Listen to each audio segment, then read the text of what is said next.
Welcome to Work Life by Design. I'm your host, Mel Marsden.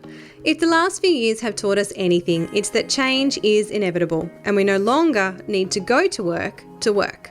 As a workplace dynamic strategist and the founder of Community, I draw back the curtains on my own business, the clients and projects that we deliver, along with tapping into the knowledge and insights from academics, business leaders and champions of change. I believe that our environments have the power to positively influence our behaviour and performance, inspiring our human potential. Maintaining connection in a hybrid world of work is no small task. Following periods of extended separation due to lockdowns during the pandemic, we are now navigating a new world of work where, with our increased flexibility of where we work, we're also facing new challenges in how we stay connected and in turn fueling our sense of belonging. My guest today is Tegan Davies, the General Manager and Head of Wellbeing at the Oranges Toolkit, an award-winning social enterprise that builds positive wellbeing, mental and emotional agility in workforces and communities, returning profits to Camp Quality to support kids facing cancer in Australia. Tegan is an experienced and passionate wellbeing designer and facilitator, and she's also a former board member at Action for Happiness Australia, a business coach and a qualified yoga teacher. Through her work with Oranges Toolkit, Tegan is building the wellbeing literacy of corporations across Australia by supporting their employees and navigating these intense periods of change with a view to improving their wellbeing.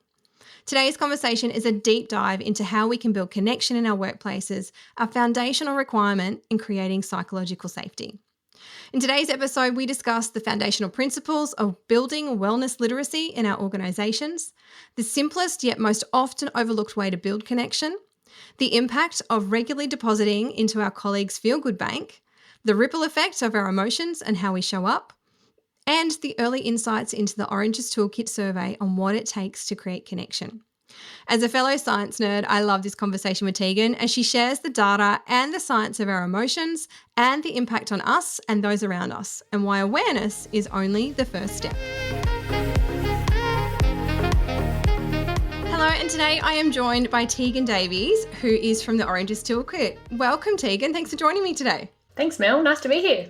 Oranges Toolkit is a byproduct of Camp Quality. Can you give me a little bit of an insight into how this came about? I'm sure most of our listeners are familiar with Camp Quality, but maybe not so much with Oranges Toolkit. For those who don't even know much about Camp Quality, it's Australia's leading childhood cancer charity. And as you can possibly imagine, when you're working or also volunteering with kids with cancer, it can be quite emotive, it can be quite challenging at times. And several years ago, the leaders at Camp Quality wanted to help our staff build their wellbeing, to build their resilience, help them think and be more optimistic, so that ultimately we could, I say we because I was at Camp Quality at the time, could basically do our best for the kids that we were servicing. So the organisation managed a huge change process in terms of the culture of the organisation, and one of the initiatives was a wellbeing literacy program. Not many people have heard of that word before, but wellbeing literacy, to help those staff manage their stress and wellbeing in a more proactive way. And that program was known as Oranges, and I'll talk to you a little while about what that means because it's a bit of an odd name. It was a 2-day program that was really about providing practical tools for our staff and volunteers that are science-based. So from fields particularly around positive psychology, emotional intelligence, and also neuroscience, so brain science. The program was so successful internally that corporate sponsors sort of got wind of what we were doing and wanted the program for their own organisations. They then started to pay for it, and at that time, my boss and I, who were facilitating the content, just didn't have capacity to continue to do our jobs internally and also externally. So in 2017, Camp Quality made the decision to see if this could be a business, to see if we could actually support and create better, thriving workplaces in Australia and beyond, and then ultimately provide support for Camp Quality and the kids that we were servicing. So we're a social enterprise, we're owned by Camp Quality, and profits go back to supporting kids with cancer. So that's our pretty unique experience and journey. What a great feel-good story. And I like the words you used there about wellbeing literacy, because you and I met at the Thriving Workplaces conference held by the Serenity Collective earlier this year actually. And That was one of the concepts and the topics that we were talking about was wellbeing literacy, because it really is a language in a way of understanding how we're feeling and what we're going through. And I would suspect bringing that to your own leaders within your organisation at Camp Quality, they were probably quite confronted with a number of the things that they were, dealing with and supporting those children. So it seems like the right step to make in that organisation. Absolutely. And one of the things that we talk about with our clients who aren't in children's cancer, they're government, public sector, private sector, construction, retail, all sorts of different industries that we work with. These skills that we're teaching people are skills that we just never learnt at school. We learnt mathematical literacy. How do you subdivide? Well, you do this and do that, and then that's how you get your answer. We weren't taught these skills of what does it mean to be more optimistic, and how do you overcome this bias that we have towards negativity, because we have this bias in us. And so it's not just about providing support for Camp Quality staff and volunteers, but how do we support each other in workplaces to manage stress, to overcome challenges, to overcome the pace of change, which we're all really struggling with at the moment, and really overcome burnout, which I know we are all feeling that in November 2022. Yeah, absolutely. And there's a real emotional literacy and that resilience piece that I agree. I don't think we taught that at school. And I think we get into the workplace, we've got new challenges, we've then got family lives because we're typically, building our own families and dealing with work stresses and things at the same time. How are organisations approaching Oranges Toolkit to come in and support them in sort of educating their people to give them these skill sets and this knowledge that we haven't previously had access to? As you would probably know in the work that you do, not one size fits all. So for the vast majority of our clients, they have a wellbeing plan or at least an idea of what they would like to achieve. And so for the vast majority of them, they're looking to us for workshops to build that literacy. Usually with their leaders, it's about helping them build their own self-awareness in order to lead high-producing teams. And for the employees, it's about, again, building that self-awareness around their own emotions, how they can navigate the challenges that they're facing, how they can connect more meaningfully. And I think a lot of organisations that we're seeing at the moment are using us more and more for connection. We know in the hybrid world how difficult it is to connect, and they're looking for ways to help build that trust, to help build that sense of togetherness as we head towards the end of the year and hopefully fresh or slightly more fresh in 2023. And what are some of the principles that you're using? Because I know you guys have got a pretty unique model that you work through. Yeah, so the Oranges name, as I hinted to earlier, is an acronym. And there are 7 segments that we cover in the original program that we designed that is basically the foundation of everything we do. So the O of Oranges is optimism, and then we have resilience. A is attitude or mindset. Then we have N, which is mindfulness, paying attention, being deliberate and intentional. G is gratitude. E is about energy. And then S is strengths. So that's our original framework that, as I mentioned, underpins everything we do. And in terms of the science, it's human science. It's positive psychology, it's neuroscience, it's emotional intelligence, and also leadership theories are really very strong themes across all of our content. And what are you seeing some of the most impactful aspects of that when you are going and working with organisations? What are the things that people are really latching onto and sort of running with? Play. Wow. Weirdly, play. So they come to us, usually the word of the moment is resilience and burnout. So they come to us saying, our teams are exhausted, they're burnt out, we need to help them manage that level of burnout. And every time I finish a workshop and we finish a workshop, whether it's virtual or whether it's in person, the connection that happens in that room because of play is palpable. You can feel what happens in even just 2 hours. I was in a workshop in Sydney on Friday with a finance team, and if you have a picture of your mind about what finance team, I can see your smile, finance teams tend to be a little bit more reserved. They had fun, they played, they connected, they enjoyed each other's company. And play's good for the sake of play. We know the science suggests that when we experience positive emotions like curiosity, gratitude, love, accomplishment, When we feel those things, there's a release of chemicals that enable us to perform at our best, to connect, to collaborate, to think better, and to also fuel our resiliency as well. The other byproduct of play is that it creates psychological safety. And that too is definitely a buzzword at the moment. Interestingly, the Wellbeing Lab just released a new report that they release every year, and psychological safety is reduced from the last 4 years. So in the last 4 years, from 2019, psychologically safe environments have reduced in our workplaces. So people feel less willing to share, they feel less willing to challenge each other in a positive way. Challenge is actually really important. We don't want to groupthink, otherwise we'll just end up going down a path that will never be rich in terms of the quality of our thinking. And people don't feel as safe than they were 4 years ago. And I think that's really important when we think about high-performing teams. And collaboration and play is really important for that. And I agree, there's a lot of discussion around psychological safety. Can you give me a definition that you guys subscribe to around what is psychological safety? And then are there any ways or sort of pointers that you can give to people around how to go about trying to create psychological safety in their work environments? So psychological safety is a bit of a fancy word for I feel like I can be me and I feel like I can trust people in my team. It's a sense of belonging. It's a sense that if you feel like something doesn't feel right, you feel like you can bring that up to your team members, to your leader, without fear of reprisal, right? You can say, actually, that doesn't feel right to me, or can I respectfully challenge that? If you never hear people challenge each other in your workplace, there's a potential that you may not have psychological safety, that people don't feel comfortable sharing and being honest with each other.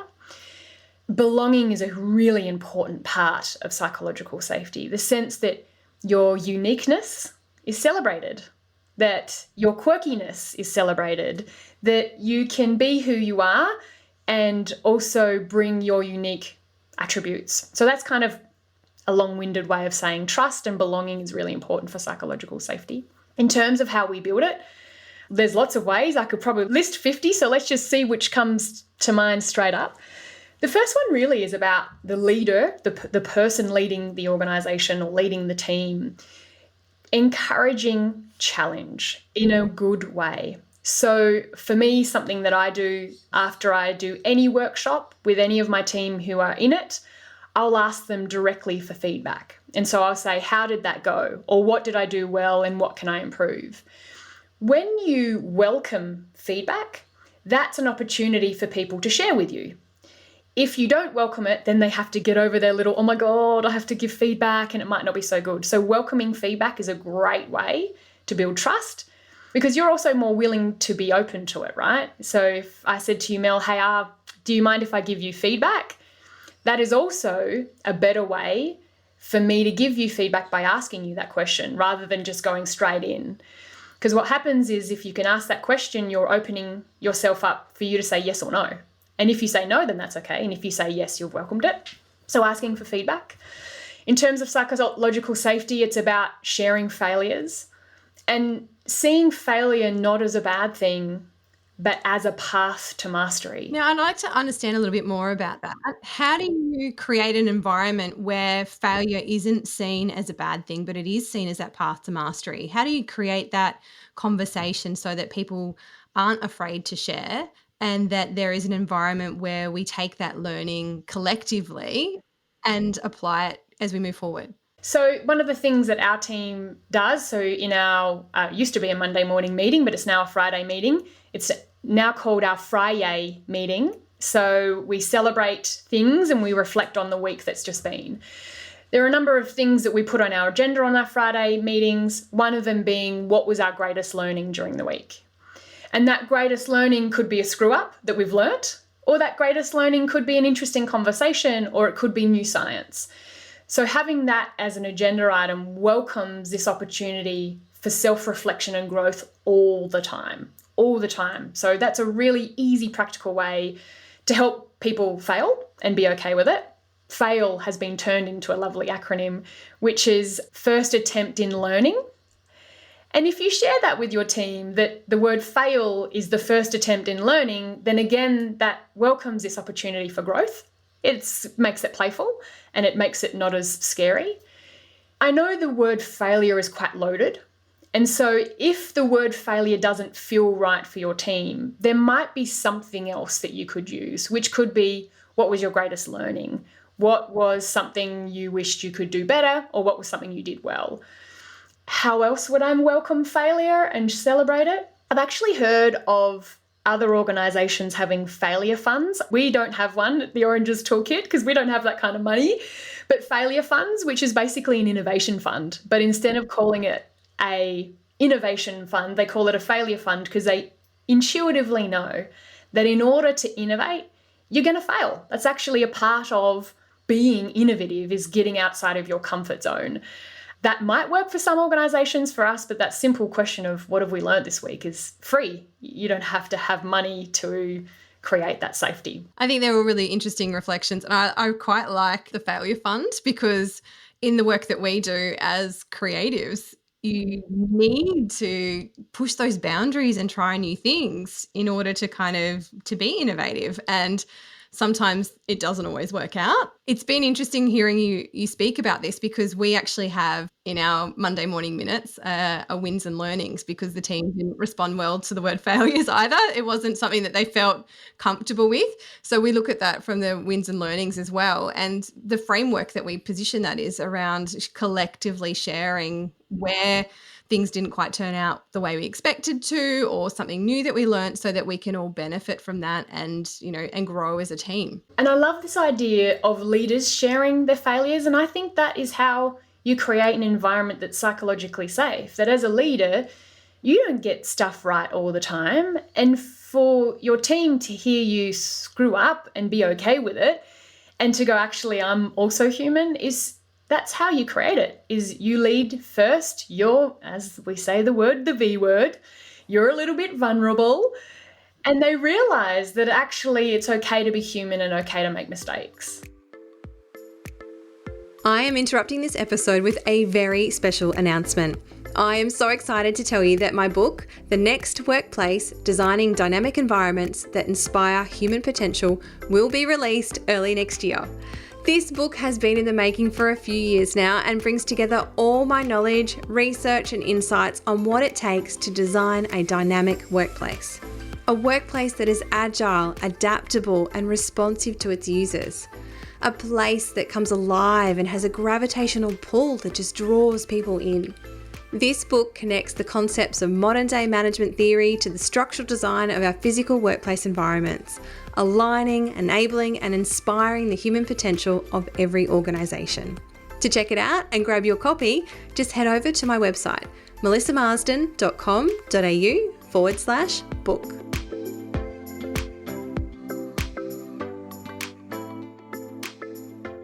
And one of the other things that we've spoken about before, and we're coming back to this word connection is such a big part of creating that psychological safety because, in my view, that connection piece allows us to know each other on a human level. And that's where we can build that rapport, we can build that trust in each other in order to build that psychological safety. How do you see that? Couldn't agree more. And possibly, maybe that is the reason why our teams feel less psychologically safe than they did 4 years ago, because we're more remote. And when we're in a remote hybrid workplace, we need to be far more intentional about connection. It doesn't just happen at the water cooler like it used to. And so as leaders or even just as employees, connection now has to be, I don't want to use the word forced, intentional. I think the word intentional is the right one here. So we know from the research, if you feel like me and you get along, I can trust you, you've got my back, I've got your back, then connection fuels psychological safety, and psychological safety fuels connection. So if you feel safe, if you feel like you belong, if you're trusted and you trust others, you will connect more. And so there's this kind of beautiful circle that is reaffirming. The more connected you feel, the more trust you feel. As I mentioned, connection is incredibly important, so much so that the Serenity Collective, the Thriving Workplace Movement, and the Oranges Toolkit are teaming up to understand what connection means in the workplace. And we're currently doing some evaluation at the moment, and a few words keep coming up as we are collecting this data. And it comes back to belonging, that sense of that uniqueness is celebrated in myself and in with others, the sense of trust, the sense of respect, and the last word is a sense of understanding. And if we think about the last two, understanding and respect means that you are open to others and you celebrate their differences. That can be racial differences, that can be gender differences, that can be sex differences, that can be marital differences, religious differences. If we're more open with each other and we celebrate those differences, we're more likely to connect and we're more likely to have that psychological safety. In terms of how we create more connection in the hybrid workplace, you can think of it in two different ways. There's the intentional, deliberate, formal stuff.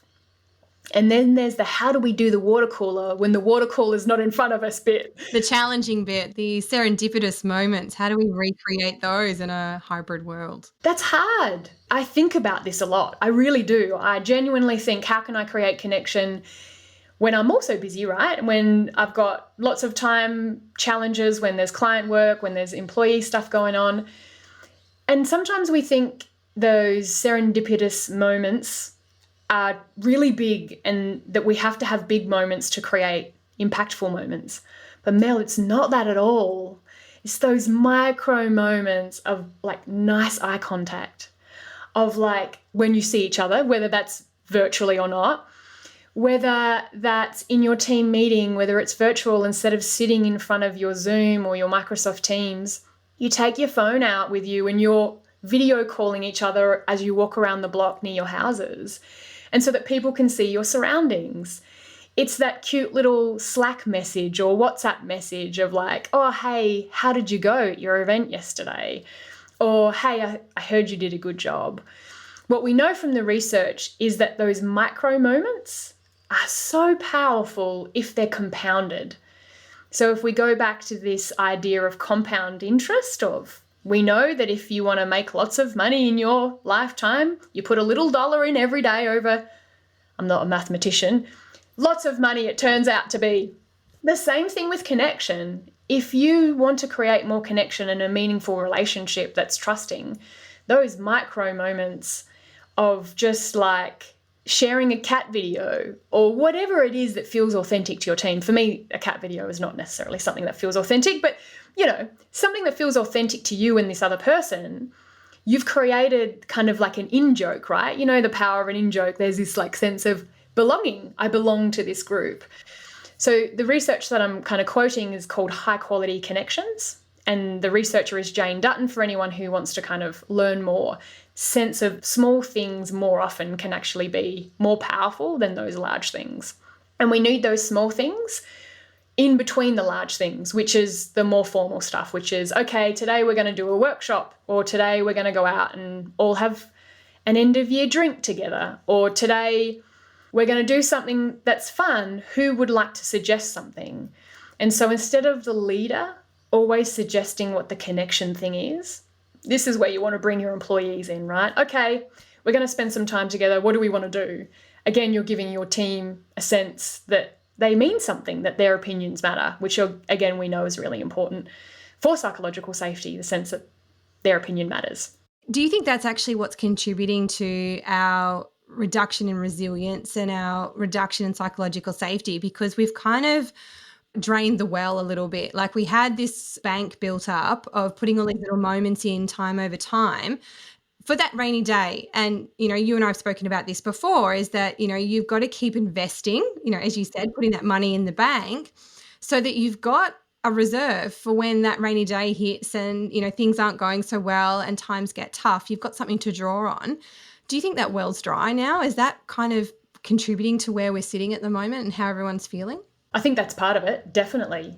I think the more I get back face to face with my team and the more that I'm in workshops in person with other teams, the more joy I feel, which you just don't get that pure joy virtually. I mean, I don't. I mean, some people may get that, but what you feel after a 2-hour in-person workshop versus what you feel at a 2-hour virtual session is so different. And that purity of that, just like, oh, that was nice. You're right. I think we're missing that, which is the emotional bank account, where we're depositing lots of goodness, positive emotions in our bank accounts, so that when we need to withdraw, or when we have a challenging interaction with someone, or when we're just really tired, we've got those resiliency stores. And we actually know from research that ideally, if we're thinking about this emotional bank account, high-performing teams, and also well-performing, if I can say that, intimate relationships tend to have 3 to 5 positive interactions to every one negative interaction or negative emotion. So we need 3 to 5 positive things or positive interactions in order for us to perform at our best. So finding those micro moments and kind of also labeling them as a deposit in someone else's bank account can be really helpful. I think there are other factors going on too, Mel, that may be leading to the sense of burnout. One, which I think is not really being talked about very often, but workload. Things got harder post-COVID. Our struggle with trying to find staff for most people across most industries is difficult. There's more absenteeism, whether that is COVID related or not. And so the pressure on employees at the moment is really intense. And we know from the research, if we think about psychosocial risks and hazards, so that's a term that again is getting some traction lately, which is good. One of the hazards for us, just like a heavy box is a hazard, if we want to pick up a heavy box at work, we all now know how to pick up a heavy box. We've been trained to pick up a heavy box by bending our knees. There are hazards that impact our brain functioning, and work demands are one of those things that influences our ability to perform at our best. Work demands and not having any resources or given the tools or skills to do our jobs is 100% impacting our levels of burnout. And the only thing that's going to impact our levels of burnout is if we look at our job design. If we realize that actually you can't work 100 hours a week and perform at your best, well, we probably need to do something about that. But that's hard to answer at the right moment because of the lack of staff, because the fact that we're in a highly consumerist society. Our leaders are told, keep making more money, keep making more money. And so we're making decisions that are reducing resources to get those things done. So I think burnout and our tiredness is partly due to work demands, partly due to lack of connection, and partly due to the fact that some parts of Australia have to relearn how to connect with each other. As a Melburnian, we've all had to relearn what balance looks like. We went from being stuck in our houses for a couple of years to then doing everything every weekend. I don't have a weekend free till Christmas, and I'm like, wow. And so some people are really anxious about re-socializing. Some people are really anxious about the COVID itself. And others, like myself, have just gone the opposite direction, and now we're burning ourselves out because we've got too much social stuff going on. So it's a complex way of saying there's a lot going on that might be leading to the way that we're feeling at the moment. Yeah, and you're right, there is so much. And, like you said, having every weekend busy is exhausting. You don't get that downtime to recuperate after a busy week. And like many businesses, we've still got business demands to meet, but we've got reductions in staff, the Great Resignation, all of those other things that have been contributing. We've all been reassessing our work lives as well, which I think is fabulous. I think that's something we should all be doing, is looking at where we want to be and what we should be doing and how we're going to get there, and reevaluating our boundaries. But that's a conversation that needs to happen far more broadly. You just kind of don't make these decisions in a vacuum and just expect everything around you to change.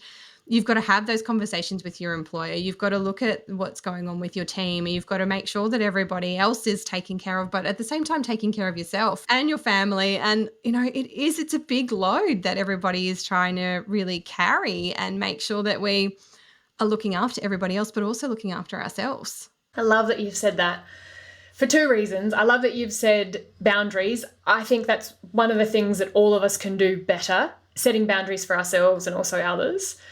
We know that's also one of the other things that's playing into our burnout, is that we're not having those boundaries that maybe some of us had before, not all of us, but maybe some of us. We know we need what's called cognitive distance from our work. So that means we need brain breaks, if I can say the word. So our brain has only a limited amount of energy. And if we're working from 9 to 5, we can't possibly be fully on 100% that whole time. And then what happens if we're still working at 6 o'clock, 7 o'clock, 8 o'clock, and then we might have dinner and maybe see our kids, or maybe actually, I'm not a parent, actually you probably see your kids a bit earlier, they're probably in bed at 8, and then you log back on, or maybe your boss sends you an email at 9 or 10 or 11 o'clock at night, and then all of a sudden so our brains are constantly on. And just like our physical body, there's only so much it can tackle or take at a certain period. And so we need to set those boundaries where we aren't checking our emails 24 hours a day, where we're giving ourselves the weekend to rest and recover.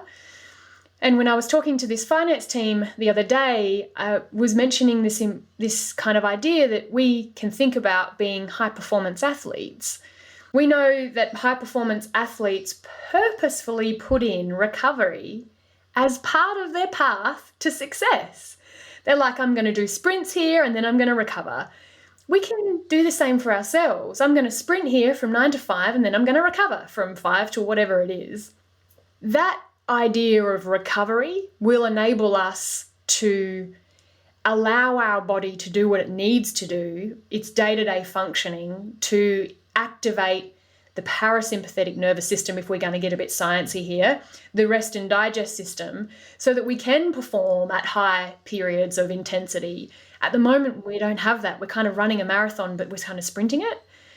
So we do need those boundaries in order for us to slow down, to speed up, to slow down, to speed up. And taking care of yourself is so important, because you can't pour from the empty cup. Sorry, I got all excited about my analogies, and then I was going to say like 3 different things. Put your oxygen mask on. Can't pour from the empty cup. But you have to look after yourself. Otherwise, you are on 20%, 30%.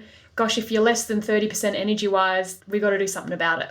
And it's really interesting you use that athlete analogy there, because I think we are starting to look at that a little bit more. We had Dr. Kelly Prashek come into the Work Life Lounge and speak to us about that, because she works with athletes and looking at how after exertion through, periods of stress, having that recovery time builds our resilience over time. So by making sure that we're building that in, we're actually increasing our threshold and we can actually handle more, but we do it gradually over time.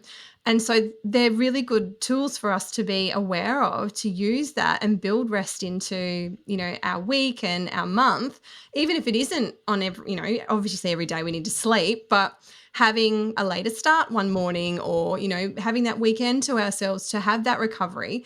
But it also doesn't need to be laying on the couch watching Netflix. We can actually have active recovery as well. It's whatever's going to refill that cup for us.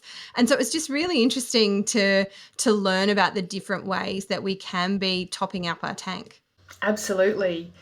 And our go-to for many of us is the Netflix binge, right? And I said to my partner last night, man, we are watching way too much TV at the moment. Like, I literally said it last night. And we're like, oh yeah, we should probably do something other than watching TV. Because it's not real downtime. Like, real downtime is, well, that's one version of downtime, but it's not the only version. We do need to move our body. We know that. Year 9 PE, we got taught that, back when we were youngsters. Particularly for those who are office-bound workers. If you can get a stand-up desk, and if you don't even have time to go for a walk one day, just use your stand-up desk. Stand up for half the day. That in itself is that 1% tweak that will hopefully, again, compound over time. Ideally, we know we need about 20 to 30 minutes of exercise, but if all we can find in a day is just a stand-up desk and then the next day we kind of catch up, then that's okay too. Like, try not to get too down on yourself that you couldn't find time for exercise in a day.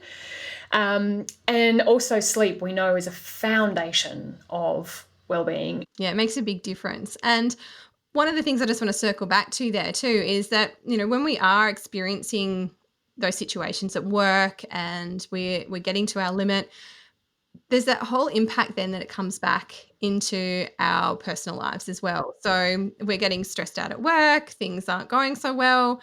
We're coming home and we're typically then offloading onto our partners or to our family. And it may not even be in an explosion, it could be just a download of what's happened on the day and the impact that then is having on your family. You've got a term for that. And do you want to just talk us through how that actually, what the impact of that is on our families?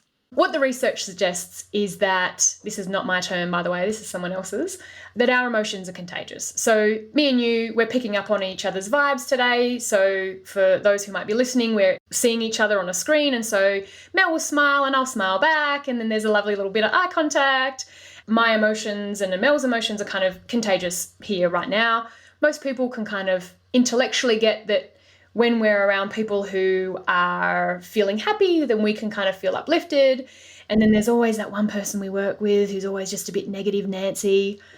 Sorry if your name is Nancy. You might not be that negative person, but there's that someone we work with that kind of drains us.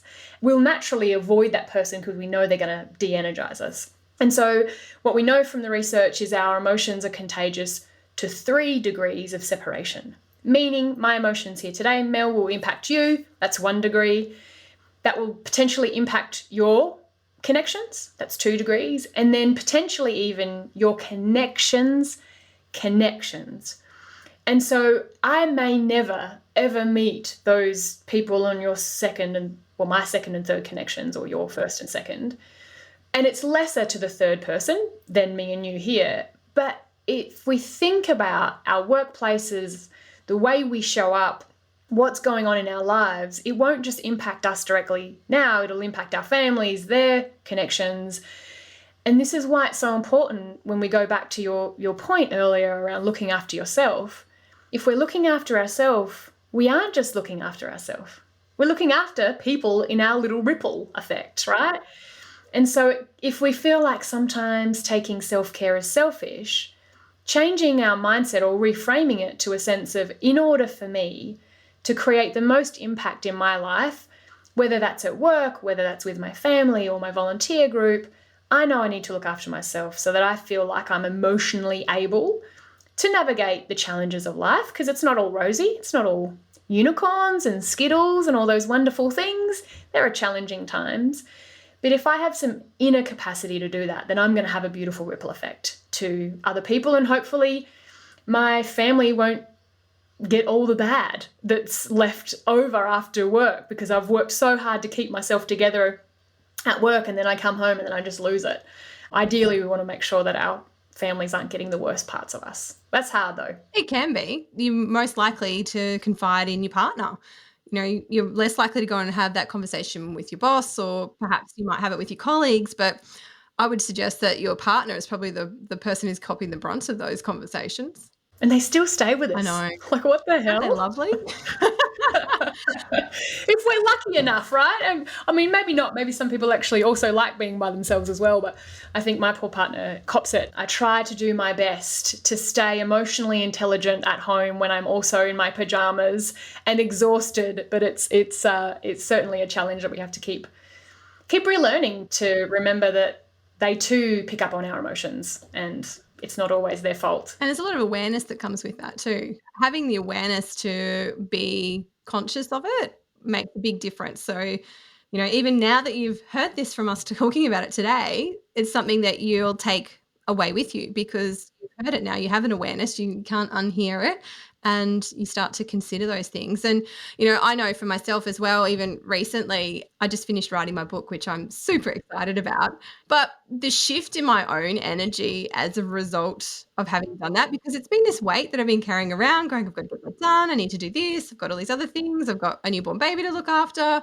And then all of a sudden, that's one massive thing off my to-do list. Like my whole energy shifted, and even my assistant Claire commented on it. And she's like, you know, I can't believe how much, more vibrant you are today. And it just it lifts the mood so much more when you're in a good mood, and it does have that ripple effect.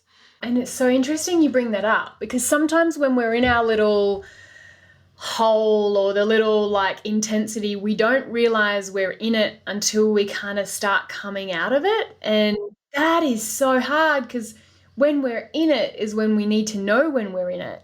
I don't have an answer to that, but I've just been reflecting on my own experience of the last couple of months that I feel like I'm starting to become a bit more like myself again after COVID and after trying to run a business, which is not for me. Running a business is just not for me. And I'm so glad we have a CEO because I'm lighter now. I'm also happier. And it just goes to show that the more aware we are of our emotions before we get into those dips, the better. So then we know when we're kind of in that not so great space. And then after awareness comes doing something about it. That's actually the hardest bit. Awareness is the easy bit. Oh, I don't feel great today. What am I going to do about it that's going to be helpful for me? Not just going straight on the couch for Netflix, but actually, realizing that even though I don't feel very energized, maybe a walk around the block's going to be better for my emotional state. So in fact, it was just reminded me of how important habits are in making sure that we're looking after ourselves. And one of the best books, if people are wanting to try to embed better habits for themselves, is Atomic Habits by James Clear. So good, really practical. I know this stuff and I just loved the book because I was like, oh yes, that's right. Oh yes, that's right. And I probably could do with a reread of it itself. But a really simple tip, make stuff you don't want to do harder to do. Make stuff you want to do easier to do. And you might not necessarily resonate with that, Mel, but I know that you would think about it in the way that you design your workplaces, right? You know that there's a communal area. If you want people to connect, you'll make it easier for people to get to that space. Whether you put it in that simple terms is, I'm not sure whether you would, but it's that simple. Make it easier for the stuff you want to do, harder for the stuff you don't want to do. Yeah, and that comes back to nudge theory. And another great book is Effortless by Greg McEwen. Oh, if you haven't read that one. Nice, thank you. I'll check it out. Awesome. Well, look, it has been a great conversation today. I have loved chatting with you and learning a little bit more about Oranges Toolkit, where you've come from, and all the great work that you guys are doing. My parting question for you is, what have you done to design a work life that you love? Realizing where my strengths are and where they're not. And I kind of hinted to that a little while ago, 2 sentences back. Running a business is not really for me, particularly learning how to do it in a global pandemic. I was knackered. It's been a very exhausting time. I find it very difficult to switch off. And having someone else do the stuff that they're really great at, and for me to focus on the stuff that I'm really great at, in essence, is job crafting.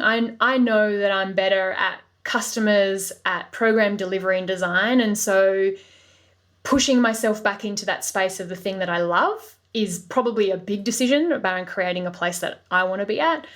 But from a smaller, more daily thing, I suppose, is the sense of the stuff that I don't like, I've got a choice. I can either whinge about it and become so disgruntled about it that I leave, or I can accept it and go, I don't like that bit, but I'm going to accept it and I choose to be here.